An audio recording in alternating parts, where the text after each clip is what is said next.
এদের যদি কিছু হয় 72 ঘন্টা হয়ে গেছে, আগুন জ্বলবে বাংলায়। সব ফ্লাগ সরিয়ে দিয়ে ডাকুন নবান্ন অভিযান। আমি আপনাকে বলছি, আমি থাকবো। রাজ্য সরকারকে কড়া হুঁশিয়ারি, ডিএ মঞ্চে বড় ঘোষণা শুভেন্দুর, চরম পদক্ষেপ বিরোধী দলনেতার। বকেয়া মহার্ঘ ভাতার দাবিতে বহুদিন ধরে বিক্ষোভ দেখাচ্ছে রাজ্য সরকারি কর্মচারীদের একাংশ।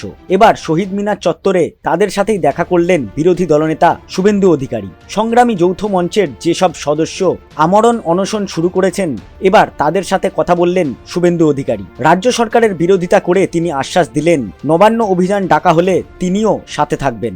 মমতা ব্যানার্জি একজন কাঙালিনী ভোট ভিখারিনী। তিনি পশ্চিম বাংলায় এই করে ক্ষমতায় থাকতে চান, সর্বত্র দুর্নীতি করতে চান। এদের যদি কিছু হয় আগুন জ্বলবে।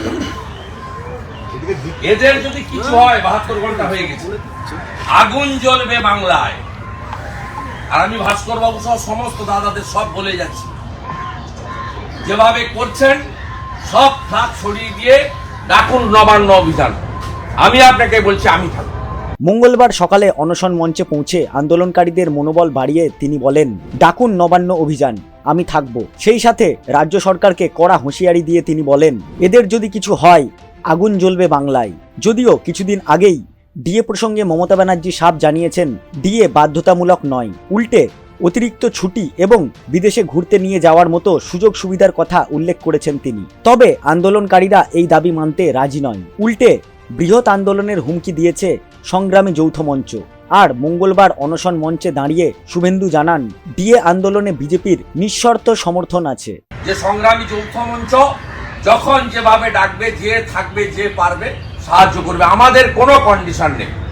এমপ্লয়ীদের ডিমান্ড লেজিটিমেট, আনকন্ডিশনাল সাপোর্ট আছে আমাদের। এদিকে রাজ্য সরকারের দাবি, কেন্দ্র রাজ্যের প্রাপ্য টাকা আটকে রেখেছে, তারপরেও সরকারি কর্মচারীদের বকেয়া ডিএ মিটিয়ে দেওয়ার চেষ্টা করছেন মুখ্যমন্ত্রী। এর আগে 19 জানুয়ারি কলকাতায় মহামিছিলের ডাক দিয়েছিল সংগ্রামী যৌথ মঞ্চ। অতি সত্বর এই সমস্যার সমাধান না করলে অনশনের হুমকি দেয় আন্দোলনকারীরা। সেই সাথে 29 জানুয়ারি থেকে রাজ্য সরকারি অফিসে লাগাতার ধর্মঘটের ডাক দেওয়া হয়। যতদিন না কেন্দ্রীয় হারে ডিএ মিলছে, ততদিনই এই আন্দোলন চলতে থাকবে বলে জানিয়েছেন তারা। যদিও রাজ্য সরকারের তরফ থেকে কোনো পদক্ষেপ নেওয়া হচ্ছে বলে জানা যায়নি। আর এবার আন্দোলনকারীদের সমর্থন করে শুভেন্দু বলেন, সংগ্রামী যৌথ মঞ্চ তাদের লক্ষ্যে অবিচল, তাই তাদের টলানো যাবে না। সংগ্রামী যৌথ মঞ্চ দেখিয়ে দিয়েছে লক্ষ্যে অবিচল থেকে কি করে লড়াইটা করতে হয়, দেখিয়েছে। এরা সেদিনও উঠেনি, ভবিষ্যতেও উঠবে না। মমতা ব্যানার্জিকে এদের কাছে গো ডাউন হতে হবে, নইলে পদত্যাগ করতে হবে, নইলে জনগণ প্রার্থনা